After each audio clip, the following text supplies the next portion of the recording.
Hello, in this video I'll go through a few problems in practice problem set 1-13. This practice problem set is like 1-12 in that we're reconstructing arguments with subconclusions. The difference, however, is that in 1-13 the problems are more complicated than those in 1-12. Now, one thing that stays the same is that you never have more than one main conclusion.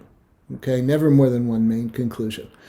However, there could be multiple unsupported premises, there could be multiple subconclusions, and there could be unstated conclusions. And those could include both subconclusions and main conclusions.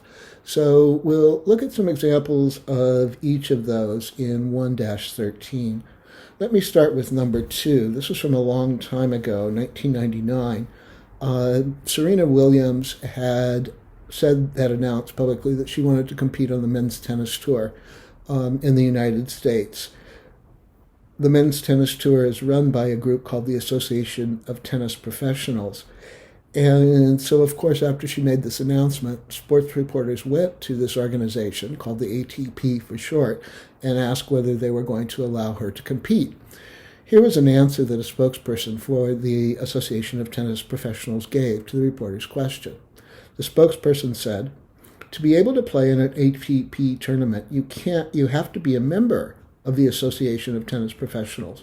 Serena Williams cannot become a member of the ATP because she is a woman." That answers the question. Well, we've got one introducer used here, namely the premise introducer, because introducing the premise that Serena Williams is a woman. The spokesperson doesn't give any support for that or try to give any reason to believe it. That's not to say that the spokesperson should have. Just to note that the spokesperson did not, so that's an unsupported premise. The spokesperson did not state the main conclusion about whether or not Serena would be allowed to compete in the men's tennis tour. But I hope it's obvious to you that the answer is no. ATP is not going to let her do that. Why not? Well, because to play in an ATP tournament, you've got to be a member, and she can't become a member. Why can't she become a member? Because she is a woman. Now we have the clues, or we basically have noticed everything we need to notice in order to reconstruct this argument. Start with the unsupported premise that Serena Williams is a woman.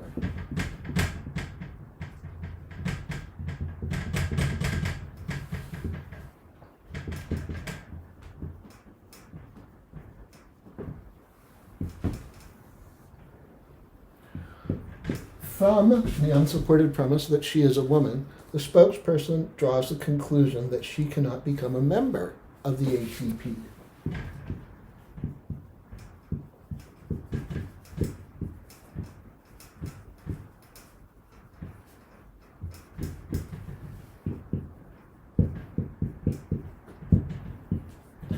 This argument has another unsupported premise, namely that to be able to play in an ATP tournament, you have to be a member of the ATP. The spokesperson doesn't try to defend or support or justify that or give any reasons to believe it. Presumably, the spokesperson is simply citing a rule.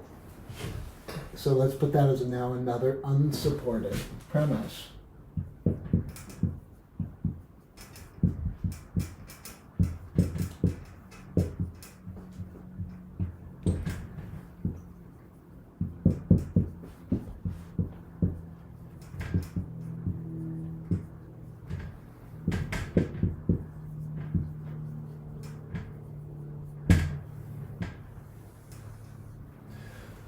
Now, if you take 2 and 3 together, you see that they are working together as reasons to believe the main conclusion that the spokesperson left unstated, namely that she cannot play in an ATP tournament.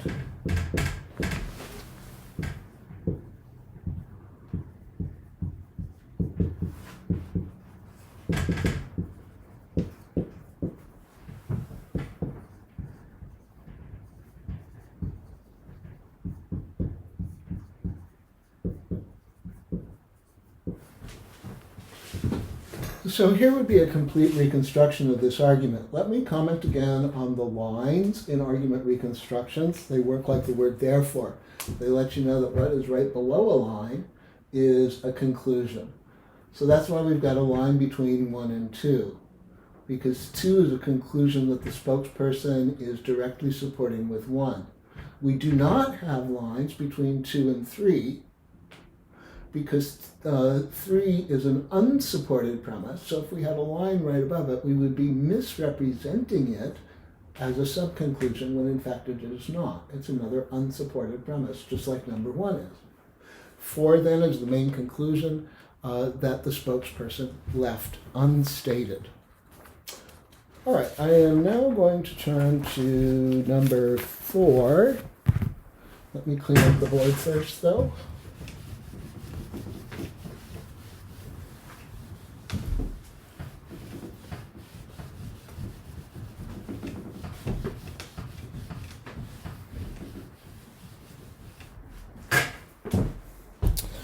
Number 4, some lines from a Black Eyed Peas song called Where is the Love? The lines go as follows. But if you only have love for your own race, then you only leave space to discriminate. And to discriminate only generates hate. And when you hate, then you're bound to get irate. Yeah. We have 3 statements made here. 1, if you only have love for your own race, then you only leave space to discriminate. 2, to discriminate only generates hate. 3, when you hate, then you're bound to get irate. I notice that no support is given for any of these 3 statements. So now I know I must be looking at an argument with some unstated conclusions. And I'm noticing that a couple of these statements, these unsupported premises, are explicitly if-then structures. There's one that is not, where it says to discriminate only generates hate. Let's understand that as an if-then, though. If you discriminate, then you generate hate. Then we will be working with one of the argument patterns, commonly used argument patterns, that we studied very recently when we were studying arguments with unstated conclusions. But instead of looking at it used only once within the argument, we'll be looking at it twice within the same argument with an unstated subconclusion and an unstated main conclusion. So let's start out this way. If you only love your own race,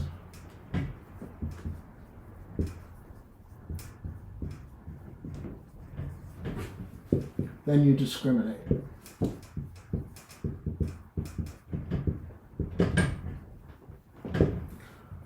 Then the second unsupported premise, once we understand it as an if-then, would be if you discriminate, you generate hate.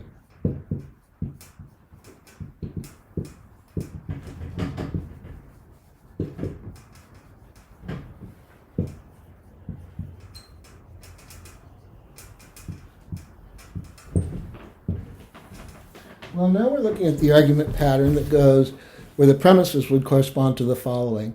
If A, then B, if B, then C.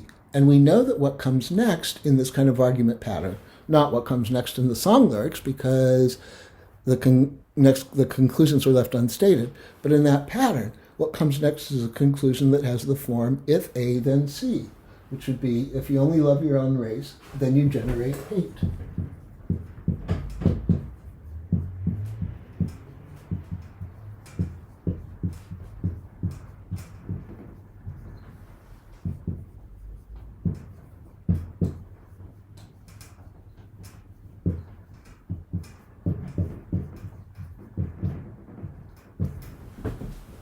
I'm running out of room on the board, so I'm just going to abbreviate unstated there at the end of that unstated subconclusion number 3. The lines go on, or the lyrics go on, when you hate, then you're bound to get irate. Remember that the word when, in terms of its logic, works exactly like the word if.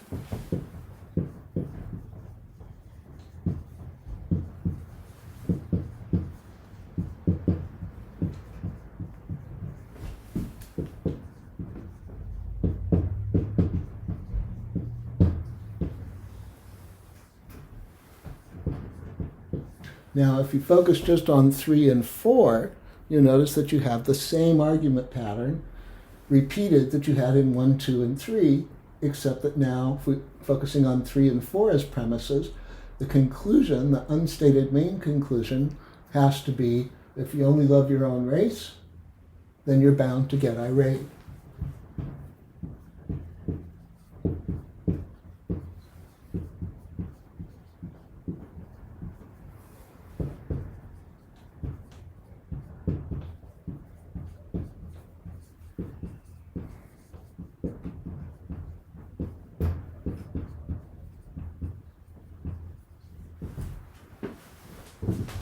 So, what let me know when I first ran across these song lyrics, that I was looking at an argument with unstated conclusions, that is, an unstated subconclusion in number 3 and an unstated main conclusion in number 5, was basically two things. One, my familiarity with the commonly used argument patterns, and also the fact that I recognized that the stated parts of the argument, that is 1, 2, and 4, were all unsupported.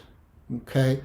But it's because of my familiarity with commonly used argument patterns that I realized those were unsupported premises, instead of just unsupported statements that were not part of an argument at all. All right, next I want to move to number 5.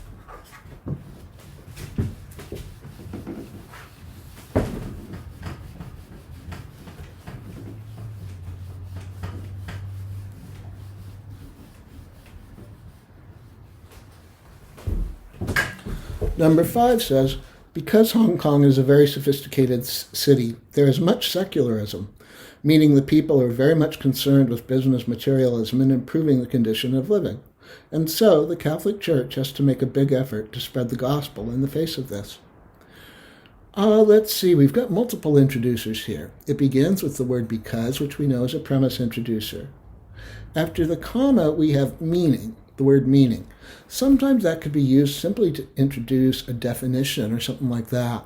Here, notice you could replace it with which means that the people are very concerned with business, etc.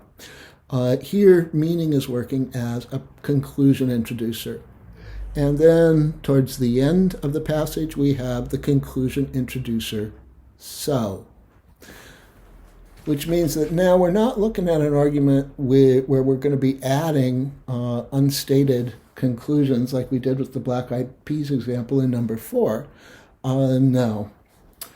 Now, if I had written this myself, I did not, but if I had, I probably would have put a comma after because Hong Kong is a very sophisticated city, to separate that from the next statement. There is much secularism. But I am able, even without a comma there, to recognize that those are two separate statements, because each one could be either true or false on its own. So that tells me that because is introducing a premise being used, which then is being used to support the subconclusion that there is much secularism. So let me start out there.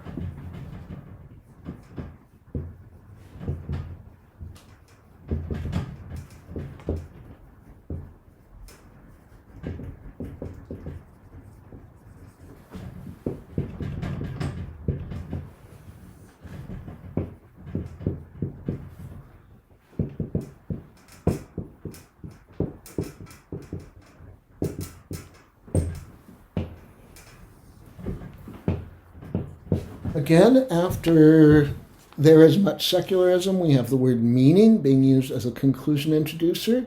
So now we have another subconclusion, that the people are very much concerned with business, materialism, and improving the condition of living.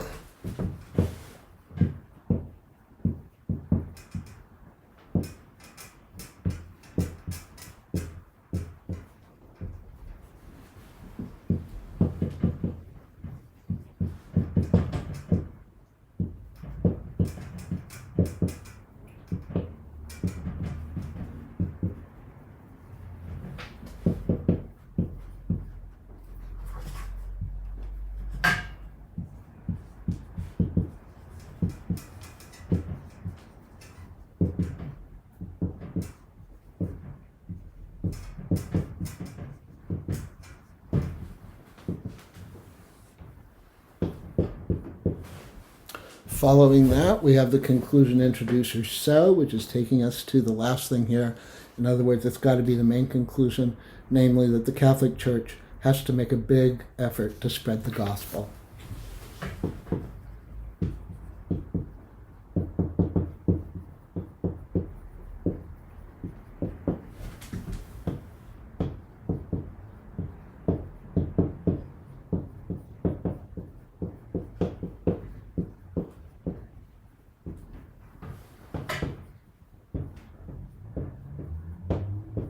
And let me mention that the reference to Hong Kong in number 1 carries through the rest of this reconstruction. So the reference to Hong Kong is understood as part of 2, or as applying to number 2, number 3, and number 4 as well. There would be nothing wrong with repeating the reference to Hong Kong in 2, 3, and 4. Absolutely nothing wrong with that. But it's unnecessary because it's understood from 1 to carry through the rest of the reconstruction. Okay, I hope that this video has been helpful to you. Please let me know if you have any questions. Don't hesitate to reach out for my help whenever I might be able to help you. Take care. So long for now.